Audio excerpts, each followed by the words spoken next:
साथ में होंगे उस समय मैं तुमसे युद्ध करूंगा, ये मैं तुम्हें वरदान देता हूँ।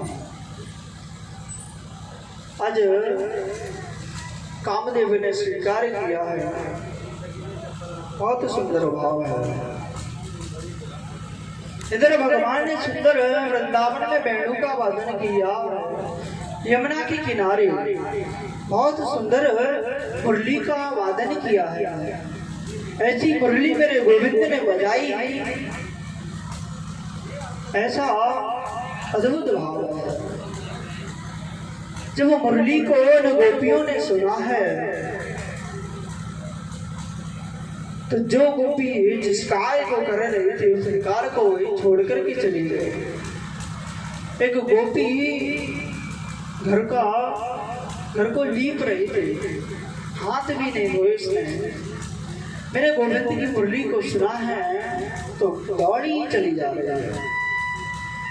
एक गोपी अपने पतिदेव को खाना खिला रही थी, हाथ में रोटी वहीं पटक के चली गई। एक गोपी गाय धो रही थी, गाय को वहीं छोड़ करके चली गई। ऐसा सुंदर वेणु का वादन किया है मेरे गोविंद ने।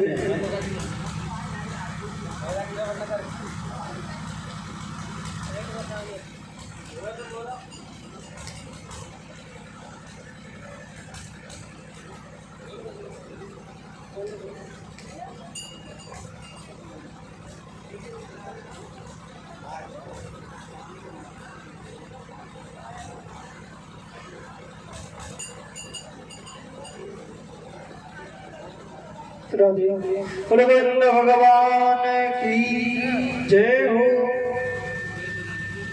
आज भगवान ने सुंदर वेणु का वादन किया। सब गोपियां अपना अपना काम छोड़ करके, अपना अपना गृह का छोड़ करके दौड़ी भगवान कृष्ण के दर्शन के लिए।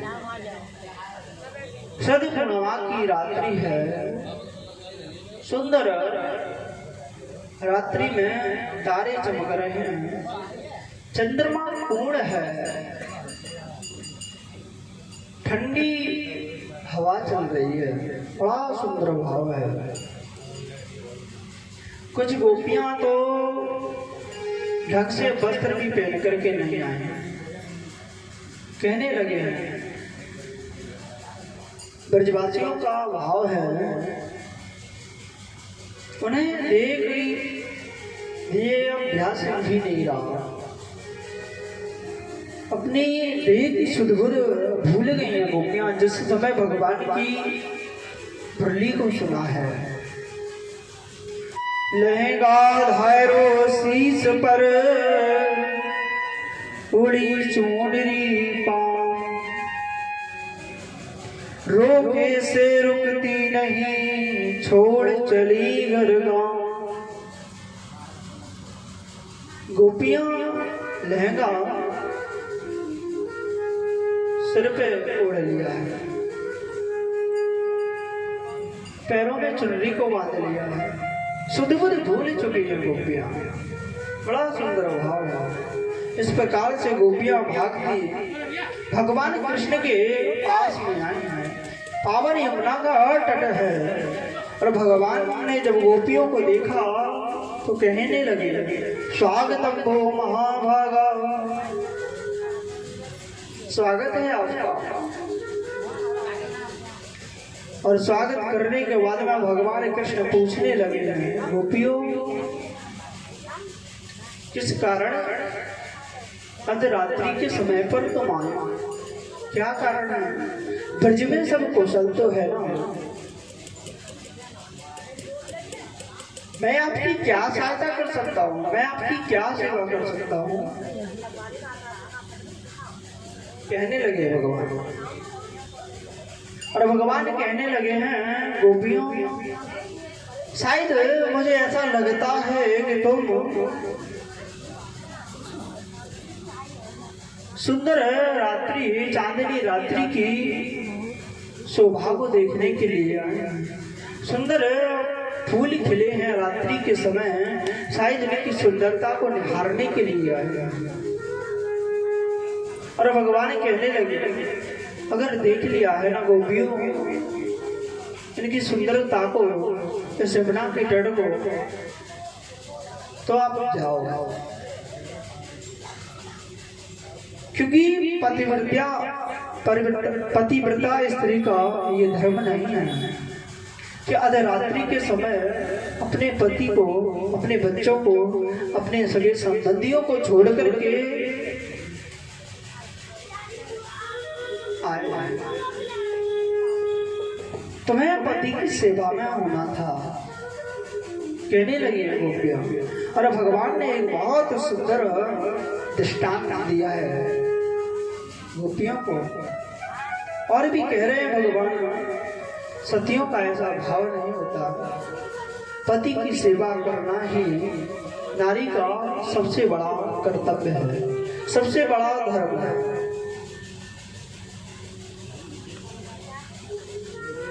गोस्वामी तुलसीदास जी भी लिखते हैं, बड़ा सुंदर भाव है, व्रति रोग बस जड़ धन हीना,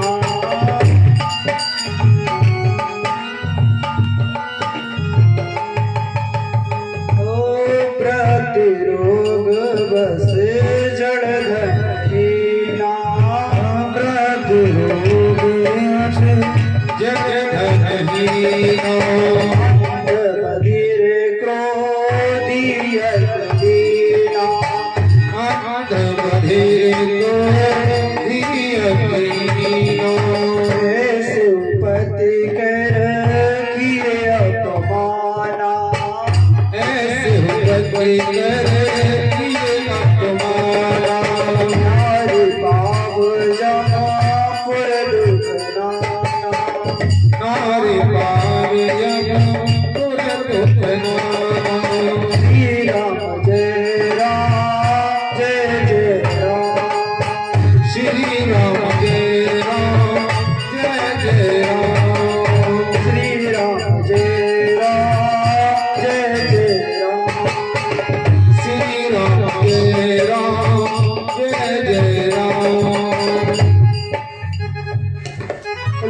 भगवान की।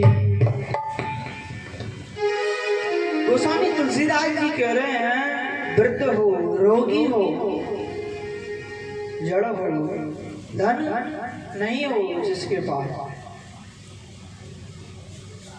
अंधा हो, अंध बधिर, क्रोधी दीना, अत्याधिक क्रोध करने वाला हो, ऐसे भी पति को नहीं छोड़ना चाहिए। ऐसे पति कर किए अपमाना, नारी ऐसे भी पति को अगर ऐसे पति का अपमान करती है तो यमराज की पुरी में नाना प्रकार के दुखों को प्राप्त करती है। और भगवान कहने लगे, बहुत सुंदर भगवान ने दृष्टांत दिया है गोपियों को। एक बार की बात है गोपियों, एक पतिव्रता स्त्री थी, उसका पति खेत से काम करके आया है, और जब खेत से काम करके आया तो अपनी पत्नी की गोद में सर रख करके सो गया, और उसका बालक जो था वो आग की भट्टी के पास में खेल रहा था। खेलते खेलते वो बालक उस भट्टी में जाकर के गिर पड़ा है। जब वो भट्टी में गिर पड़ा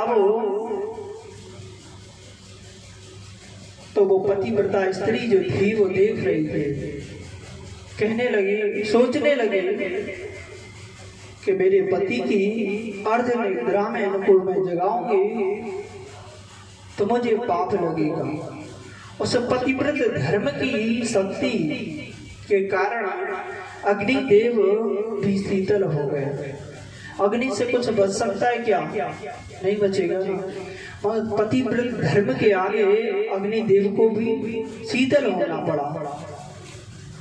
और वह भट्टी में जो उसका बालक गिर पड़ा था, जब वो पति की उसकी आंखों से आंसू गिरने लगे, सोच रही है कि मेरा बालक आज समाप्त हो गया, तो उसकी आंखों से आंसू गिरने लगे। जो ही उसके पति के मुखमंडल पर वो आंसू टपका गरम गरम, तो उसके नेत्र खुल गए, आंख खुली, नींद टूटी उसकी। और जब नींद टूटी उसकी तो कहने लगे, क्या बात है प्रिय, आज वो पतिव्रता स्त्री उस भट्टी की तरफ दौड़ी है, देखा तो उस भट्टी में उसका बालक किलोल कर रहा है, खेल रहा है। गोपियों से भगवान कह रहे हैं कि इतना पतिव्रत धर्म में इतनी सत्य है। आज गोपियां सुन रही हैं भगवान कृष्ण की बातों को। एक बहुत चतुर है गोपी, कहने लगे, भगवान तुमने दृष्टांत हमें सुना दिया, मगर मैं भी एक बात तुमसे, एक इतिहास तुम्हें सुनाना चाहते हैं। भगवान ने कहा, कहो गोपी क्या बात है।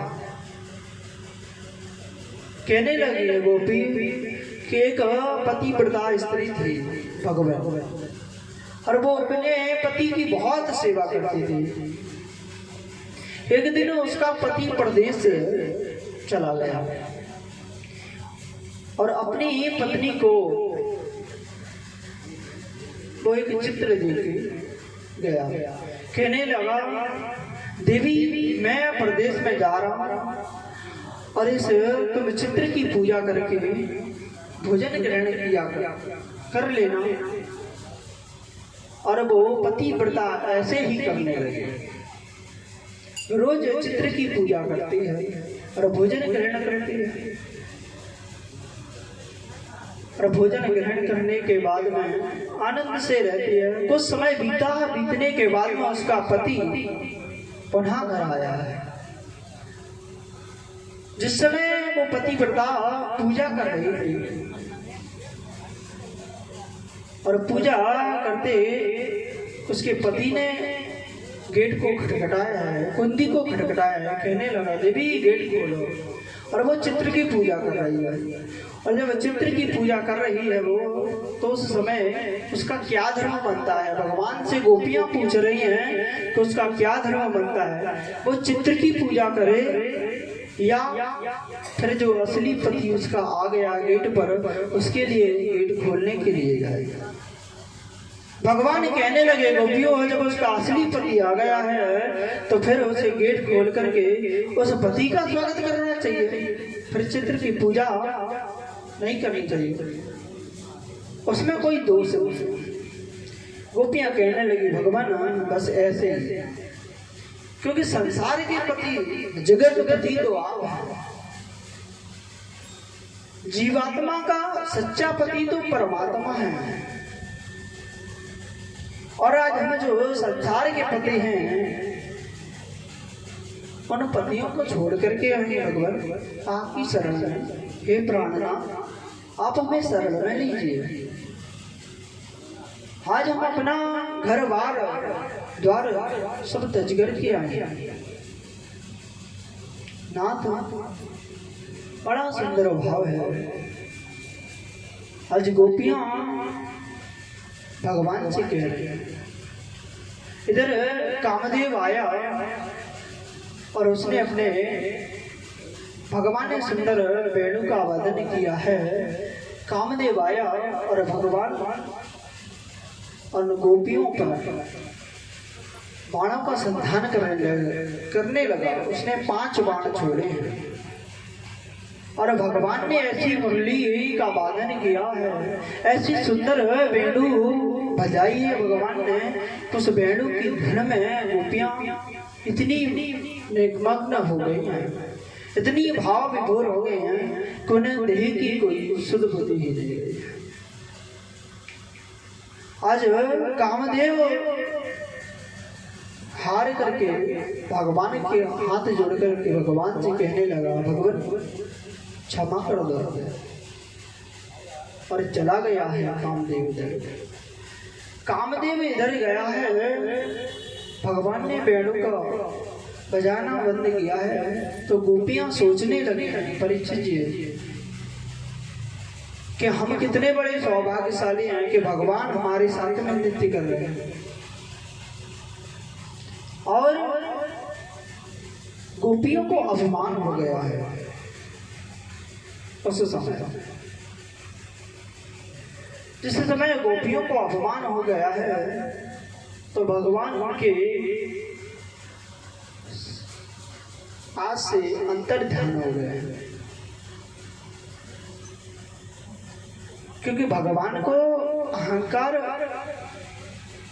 पसंद नहीं है। गोस्वामी तुलसीदास जी भी कहते हैं, बहुत सुंदर भाव दिया है गोस्वामी तुलसीदास जी ने। निर्मल जन मन सो मोहि पावा, निर्मल जन सो मोहि पावा, निर्मल जन मन सो मोहि पावा, निर्मल जन सो मोहि पावा, कपट छल क्षेत्र भावा, मोहि कपट छल क्षेत्र भावा, राम जय राम जय जय राम, श्री राम जय राम जय जय राम। भगवान कहते हैं निर्मल जनमन सो कोई पावा, जिसका मन निर्मल है, जिसके मन में कोई विकार कोई दोष नहीं है, कोई ईर्ष्या मद मोह अहंकार जिस व्यक्ति के जिस जीव के हृदय में नहीं होते उसे भगवान सहज में प्राप्त हो जाते हैं। क्योंकि निर्मल जनमन सो कोई पावा, मोह कपट, भगवान को कपट अच्छा नहीं लगता, मोह कपट छल छिद्र न भावा। आज गोपियों को अभिमान हुआ तो भगवान गोपियों को छोड़ करके चले गए हैं, और गोपियां के बीच में से जब भगवान अंतर ध्यान हो गए तो भगवान कृष्ण को गोपियां ढूंढने लगी। आगे लताओं पताओं से पूछते हैं गोपियां, वो श्याम सुंदर, तुमने मेरे श्याम सुंदर को देखा है क्या? तुमने उस मुरली वाले को देखा है क्या? आज लताओं पताओं से गोपियां पूछ रही हैं, खोज रही हैं। आगे चल के देखा है एक गोपी के पैरों के चिन्ह मिले हैं, भगवान के पैरों के चिन्ह मिले हैं उन गोपियों को। कहने लगे हैं गोपियां, वो कितनी सौभाग्यशाली गोपी है जो मेरे प्रीतम के साथ में, जो मेरे गोविंद के साथ में गई है। आगे देखा है गोपियों ने राधा जी के जूड़ा के फूल मिले हैं। गोपियां कहने लगे वो कितनी सौभाग्यशाली है गोपी जिसका मेरे प्रीतम ने श्रृंगार किया है। इधर राधा रानी को भी अभिमान हो गया है कि भगवान तो सिर्फ मुझे चाहते हैं, मुझसे प्रेम करते हैं क्योंकि मैं भगवान के साथ हूँ। सब गोपियों को छोड़ दिया, भगवान मुझे प्रेम करते हैं भगवान। इधर भगवान ने देखा कि राधा जी को भी अभिमान हो गया है, और राधा जी कहने लगे हैं, हे श्याम सुंदर, अब हमसे नहीं चला जा रहा, मैं थक गए। आज भगवान ने कहा, राधे अगर तुम थक गई हो तो मेरे कंधों पर आकर के बैठ गए। और जो ही भगवान ने नीचे बैठे हैं, आज राधा रानी ने अपने पैर को बढ़ाया है बैठने के लिए। इतने में भगवान अंतर ध्यान हो गए। गोपियां पीछे पीछे, आगे राधा जी रो रही हैं। देखा है गोपियों ने, कहने लगा, गोपियां कहने लगी राधा रानी से,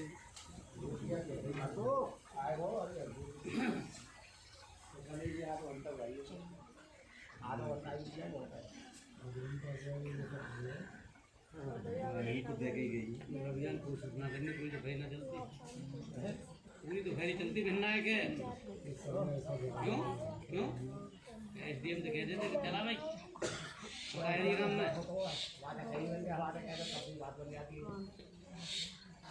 चलती ना चलती जब एसडीएम से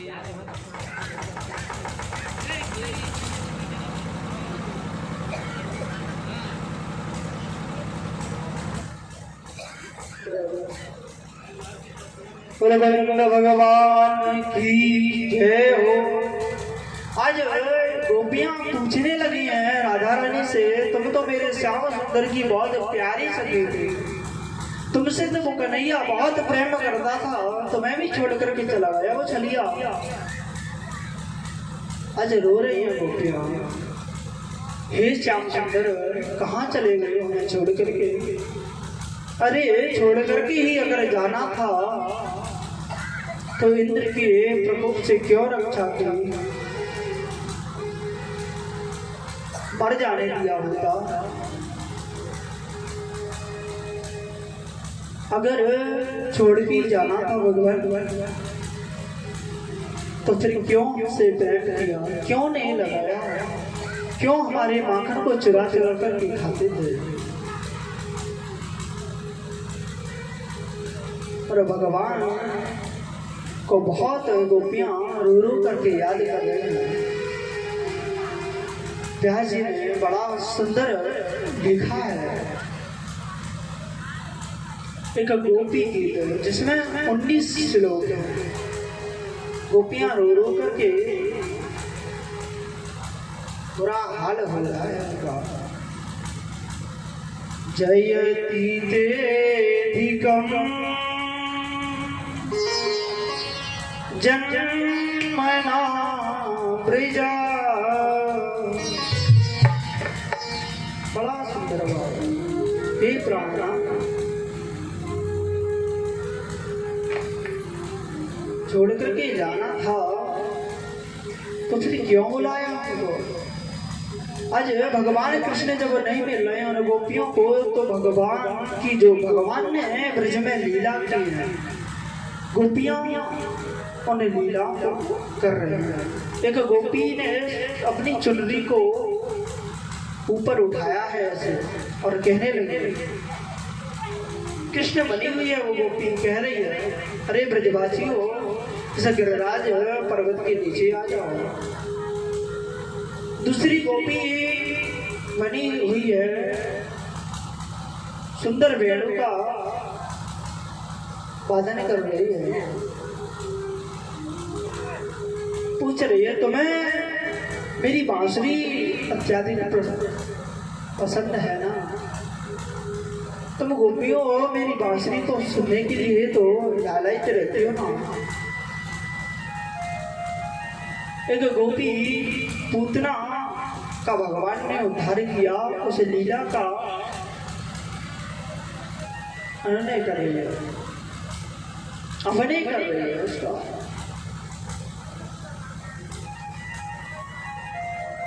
और जिस समय गोपियां कहती है ना हे माधव कहाँ गए हो तुम, हे कन्हैया कहाँ गए हो, तो न गोपियां के बीच में ही भगवान कृष्ण हैं। तो भगवान कृष्ण भी कहते हैं कहाँ गए हो गोपियों, कहाँ गए हो माधव। बहुत सुंदर भाव है। आज भगवान ने देखा कि इन गोपियों का अपमान खत्म हो गया है और भगवान कहीं गए नहीं, अपने सिर से चुनरी को हटाया और उन गोपियों के समक्ष आ गए।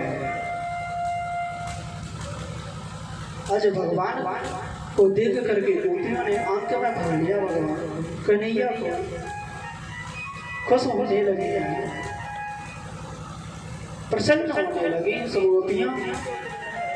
और भगवान ने सुंदर वेणु का वर्णन किया है। एक एक गोपी दो दो कृष्ण हैं,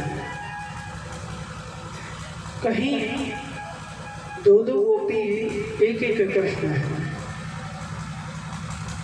और कहीं हजारों गोपी हैं, सिर्फ एक ही कृष्ण है। बड़ा सुंदर भाव है।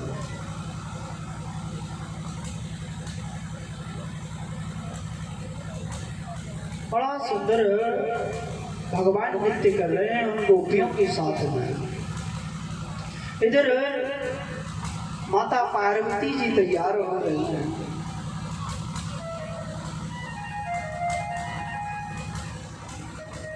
महाराज में जाने के लिए भगवान शंकर ने पूछ दिया है, देवी कहाँ जा रहे हो?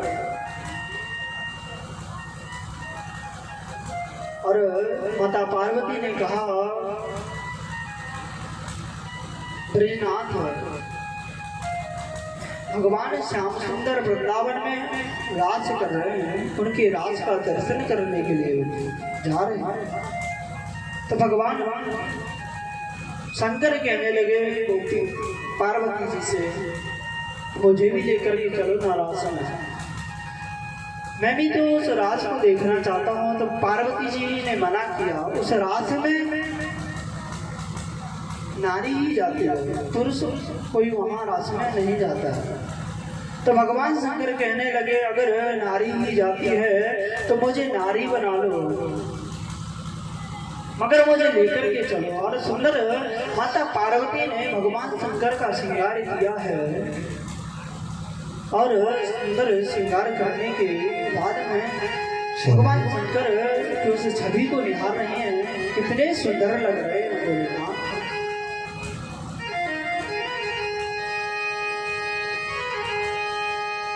के मंदिर में रहते हो भगवान, कभी बार आया जाया करो, हम रोज तेरे दर आते हैं, कभी तुम भी मेरे घर आया करो।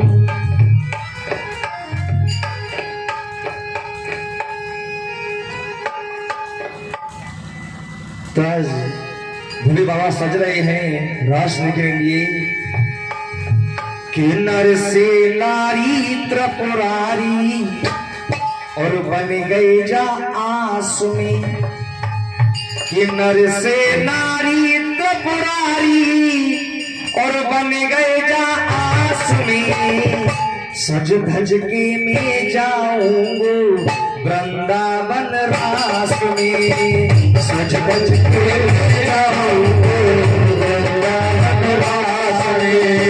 मेरे देवा मेरे देवा मेरे देवा, देवा मेरे देवा मेरे देवा मेरे देवा, घर से नारी त्रिपुरारी बन गए जा आस में, घर से नारी त्रिपुरारी बन गए जा आस में। रास दिखनी कौन कौन चलेगा?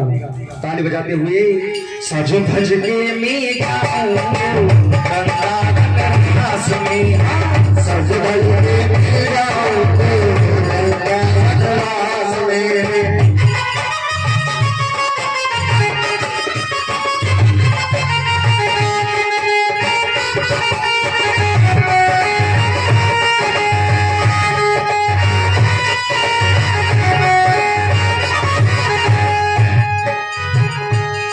सजने लगे,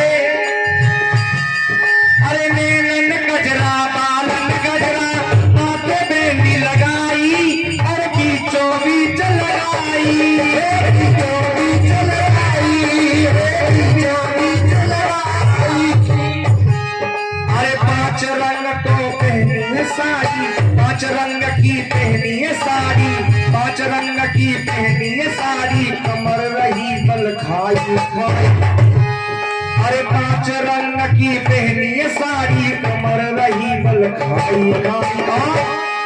अरे चोरी से छुप कर जाऊं, चोरी से छुप कर जाऊं, देखूं महाराज में, सज धज के मैं जाऊं महाराज में, सज धज के जाऊं, सज धज के मैं जाऊं वृंदावन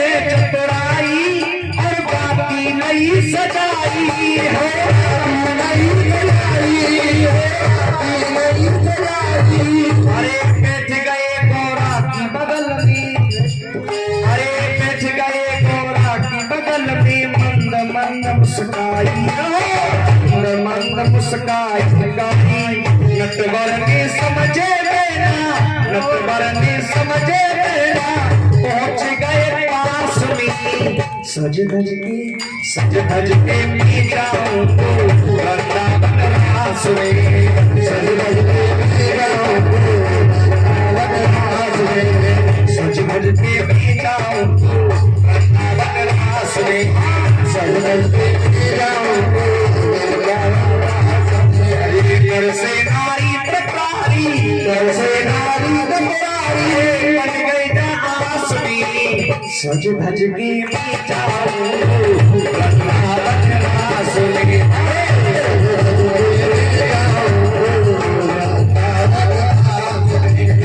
सज धज के पी जाऊं वृंदावन रास में शंकर भगवान की जय हो। बड़ा सुंदर भैया पार्वती ने भगवान शंकर का श्रृंगार किया है। बोला को 16 श्रृंगार माता पार्वती ने किए हैं। सुंदर लहंगा पहनाया है। माता पार्वती कहने लगे इन सर्पों को हटाओ भगवान। मांग में सुंदर सिंदूर लगाया है। माथे पर मेहंदी लगाई है भगवान शंकर को और चुनरी उड़ा दी भोले बाबा को। बड़ा अद्भुत श्रृंगार है। उस श्रृंगार को माता पार्वती देख रही है ना तो कह रहे हैं पार्वती जी कितने सुंदर है। आज तो भोले बाबा ने ऐसा सुंदर श्रृंगार किया है, ऐसा अद्भुत उस छवि का आप अपने हृदय में दर्शन करें। कैसा अनोखा श्रृंगार है भगवान का। और इस प्रकार से माता पार्वती श्रृंगार कर भगवान शंकर को वृंदावन में लेकर के चली गई। राधा रानी वृंदावन में आई है। माता पार्वती भगवान शंकर राधा रानी गेट पर पहरा दे रही है। ज्यों ही राधा रानी ने माता पार्वती को देखा तो पूछने लगी ये कौन सी सखी है तुम्हारी, ये कहाँ से आई है। माता पार्वती कहने लगी ये हमारी दूर की सहेली है। मैंने सोचा रास बिहारी जी राज करते हैं तो आज इस सखी को भी मैं दर्शन करा दूं। और राधा रानी कहने लगी इसकी जो चाल है तुम्हारी सखी की ना ये कुछ मर्दों वाली लग रही है। माता पार्वती कहने लगी किसके यहाँ भैंसों का काम ज्यादा होता है और भैंसों के काम करते करते इसकी चाल बदल गई है। राधा रानी ने कहा ठीक है और भगवान शंकर राज में प्रवेश कर गए। आज भगवान श्री कृष्ण ने देखा मेरे आराध्य मेरे लिए नारी का वेश बनाकर गया है तो भगवान मंद ही मंद मुस्कुरा रहे हैं। बहुत सुंदर है। और गोपियों से कहने लगे आज तुम देखो गोपियों आज मैं जो रास करूंगा अपनी प्रिय सखी के साथ में करूंगा। बहुत सुंदर है जो आज तक कभी आई नहीं है इस रास में। ऐसी ही जो सुंदर सखी है ऐसा भगवान श्री कृष्ण कह रहे हैं ऐसी सखी के साथ में आज रास करूंगा। तो भगवान पार्वती से कह रहे हैं पता नहीं वो कौन सी सखी है जिसके लिए भगवान कह रहे हैं पहली बार। और भगवान शंकर कहने लगे पहली बार तो मैं ही आया कहीं ऐसा ना हो कि मेरा ही नंबर आ जाए। और पार्वती जी कहने लगी हैं कि हाँ मुझे भी ऐसा ही लग रहा है। मैंने कहा था ना कि मेरी कहीं बेइज्जती मत करवा देना। मुझे तो ऐसा लग रहा है कि श्याम सुंदर तुम्हारे बारे में कह रहे हैं। और भगवान ने सुंदर कहा है आओ प्रिय आइए ना गोपी।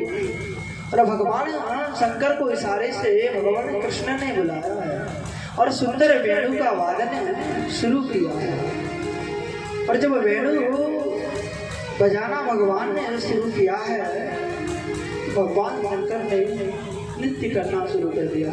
ऐसा सुंदर नृत्य किया है मेरे भोले बाबा ने, आज गोपियां देख करके चकित हो रही, आश्चर्यचकित। आज तक ऐसा मैंने नृत्य, ऐसा नाच मैंने देखा ही नहीं है, इतना सुंदर, इतना दिव्य। और धीरे धीरे भगवान की मुरली में भोले बाबा ऐसे मगन हो गए, उन्हें अपने तनिक की सुध ही नहीं रही, कहाँ है। और नाचते नाचते भगवान शंकर तांडव करने लगे। और जब तांडव करने लगे तो भगवान के जो श्रृंगार, जो आभूषण धारण किए हैं वो बिखरने लगे। आज गोपियां देखने लगे, हंस रही हैं गोपियां अट्टहास करके, वाह कैसे वो नृत्य कर रही है। अरे देखते देखते भगवान की जटा खुल गई है, आभूषण सब बिखर गए हैं। तो कहने लगी हैं गोपियां, ये कोई गोपी नहीं है तो पूरी गोपा है। और शंकर भगवान की अरे बड़ा आनंद लिया है गोपियों ने, भगवान शंकर ने सबको आनंदित किया है। माता पार्वती कहने लगी हैं कि तुमने करवा दी ना मेरी बेइज्जती, मैं कह रही थी कि मत जाओ मत जाओ, अब बेइज्जती तो हो ही गई है, अब चलो। पार्वती भगवान शंकर से कह रही है चलो कैलाश पर, तो भगवान शंकर कहने लगे नहीं, इस रूप में तुम्हें अपने गोविंद के लिए आया हूँ यहाँ, और मैं इस रूप में यहीं रहूंगा। और भगवान शंकर वृंदावन में ही रहे। और यहाँ भगवान का एक नाम पड़ा है गोपेश्वर, नाम से भगवान शंकर जाने गए। बोले गोपेश्वर महादेव की। बड़ा सुंदर भाव है। कभी वृंदावन आप सब भी जाएं, कभी पधारे हैं, भगवान ठाकुर जी ही कभी मौका दें तो एक बार भगवान शंकर का दर्शन साइन बेड़ा जरूर करें। लोगों विश्वनाथ की। आगे के प्रसंग हमारे संत गुरुदेव भगवान के मुखारविंद से आप सभी लोगों को श्रवण करने को मिलेगा। सत गुरुदेव भगवान की।